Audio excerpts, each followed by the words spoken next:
नहीं देखिए, जिस तरह से अस्पताल में भी पुलिस की तरफ से पूरा उन गुंडों को संरक्षण था, यहाँ से भी जब मारपीट हुई उसके बाद इसका परिवार बिना किसी पुलिस प्रोटेक्शन के अस्पताल तक गए हैं, वहां पे वापस मारपीट हुई है। पुलिस थाने में परिवार को नहीं घुसने दिया गया बहुत देर तक।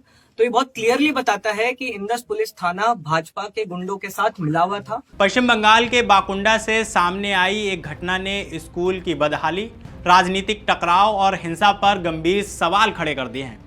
आरोप है कि एक सरकारी स्कूल की व्यवस्थाओं का जायजा लेने पहुंचे कॉकरोच जनता पार्टी यानी सीजेपी के कार्यकर्ता अब्दुल हाफिज के घर पर हमला किया गया। इस हमले में अपने बेटे को बचाने की कोशिश कर रहे उनके पिता शेख मोहम्मद माफिक गंभीर रूप से घायल हो गए और इलाज के दौरान उनकी मौत हो गई।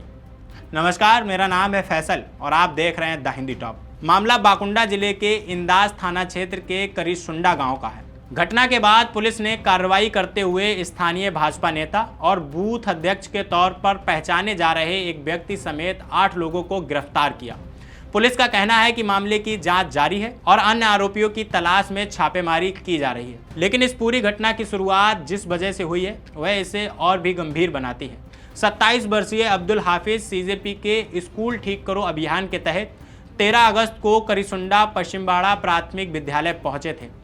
इस अभियान में पार्टी कार्यकर्ता सरकारी स्कूलों के दौरा कर वहां की बुनियादी सुविधाओं, शिक्षकों और बच्चों से जुड़ी समस्याओं की जानकारी जुटाते हैं। कैंपेन चल रहा है स्कूल ठीक करो, तो उसके रिगार्डिंग मैं जस्ट अपने जो करीसुंडा प्राथमिक विद्यालय तो प्राइमरी स्कूल जो भी है वहाँ पे गया था और वहाँ पे जो टीचर था उनको मैंने रिक्वेस्ट किया, सर ऐसा ऐसा है तो मैं क्या कर सकता हूँ। तो उन्होंने बोला कि ठीक है, तुम एक काम करो, कल आना। तो उन्होंने क्या किया, मैंने 11-12 बजे तक गया था दोपहर को। तो उन्होंने बीजेपी के वर्कर को बताया, उन्होंने रात के 8 बजे बीजेपी के वर्कर कम से कम सारे के सारे बीजेपी के वर्कर आए। आने के बाद सलिया लेके आया, सलिया गले में गर्दन में घुसाने के लिए आया। ये देखो सलिया इधर से गया, मेरा जो सलिया है ना इधर से गया।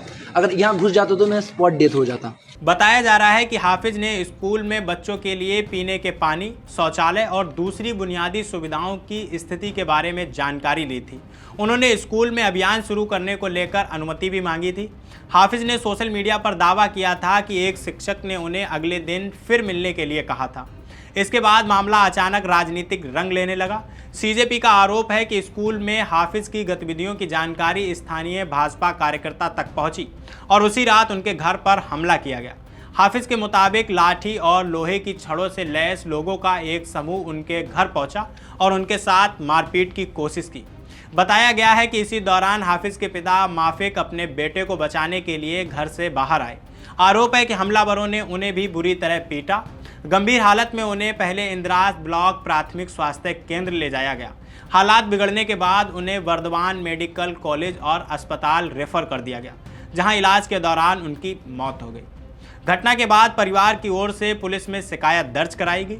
शिकायत में 10 से 15 लोगों पर आरोप लगाए गए और कुछ लोगों के नाम भी दिए गए। पुलिस ने इस मामले में शेख आज़ाद, श्रीकांत माझी, प्रशांत रुईदास, रोहित माझी, बबलू माझी, संतू माझी, टिंकू केओरा और अष्टम माझी को गिरफ्तार किया है। स्थानीय लोगों के मुताबिक गिरफ्तार आरोपियों में अष्टम माझी की पहचान भाजपा नेता और बूथ अध्यक्ष के तौर पर हुई है। हालांकि इस मामले में राजनीतिक आरोपों और पुलिस जांच के बीच फर्क करना भी जरूरी है। सीजेपी ने हमले को राजनीतिक बदले की कार्रवाई बताया है और आरोप लगाया कि स्कूल की समस्याओं को सामने लाने के कारण हाफिज को निशाना बनाया गया। इन आरोपों की स्वतंत्र पुष्टि अभी तक नहीं हुई है। पुलिस जांच के बाद ही यह स्पष्ट होगा कि हमले की वास्तविक वजह क्या थी और इसमें किसकी क्या भूमिका थी। वहीं सीजेपी का कहना है कि इस हमले के दौरान हाफिज से स्कूल की स्थिति को लेकर बनाए गए वीडियो और तस्वीरें भी डिलीट करवाने की कोशिश की गई। पार्टी का आरोप है कि उनसे कथित तौर पर ऐसा वीडियो बनाने को कहा गया जिसमें वे स्कूल का निरीक्षण करने के लिए माफ़ी मांगते नजर आए। हालांकि इन दावों की अभी जांच होना बाकी है। इस घटना से एक और राजनीतिक पहलू सामने आया है। सीजेपी का कहना है कि हाफिज इससे पहले 19 जुलाई को पार्टी के एक प्रदर्शन में शामिल होने दिल्ली गए थे और वहां से लौटने के बाद उन्हें कथित तौर पर धमकियां मिल रही थीं। पार्टी का दावा है कि स्कूल निरीक्षण और उसके बाद हुए हमले के बीच राजनीतिक दबाव की भूमिका हो सकती है, लेकिन इस दावे की भी स्वतंत्र पुष्टि नहीं हुई है। उधर भाजपा ने आरोपियों से दूरी बना ली है। पश्चिम बंगाल के मुख्यमंत्री शुभेंदु अधिकारी ने कहा कि अगर एफआईआर में नामजद लोग दोषी हैं तो उनके खिलाफ कानून के मुताबिक कार्रवाई होनी चाहिए उनका कहना है कि आरोपियों के किसी राजनीतिक दल से जुड़े होने से उन्हें कानून से छूट नहीं मिल सकती। यानी एक तरफ सीजेपी इसे राजनीतिक हमले और स्कूल की बदहाली सामने लाने की कीमत बता रही है, तो दूसरी तरफ भाजपा सरकार का कहना है कि अगर किसी ने अपराध किया है तो उसके खिलाफ कार्रवाई होनी चाहिए। अब जांच एजेंसियों के सामने यह पता लगाने की चुनौती है कि आखिर हमले की असली वजह क्या थी। लेकिन इस पूरी घटना से सबसे बड़ा सवाल यही निकलकर सामने आता है, क्या एक सरकारी स्कूल की समस्याओं को देखने और उन्हें सामने लाने की कोशिश इतनी बड़ी राजनीतिक दुश्मनी में बदल सकती है कि किसी परिवार को अपनी जान गंवानी पड़े।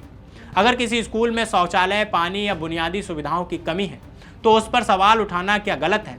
और अगर किसी राजनीतिक कार्यकर्ता के स्कूल पहुंचने से किसी को आपत्ति थी तो उसका जवाब बातचीत और प्रशासनिक प्रक्रिया से दिया जा सकता था। फिर कथित तौर पर लाठी और लोहे की छड़ों तक मामला कैसे पहुंच गया?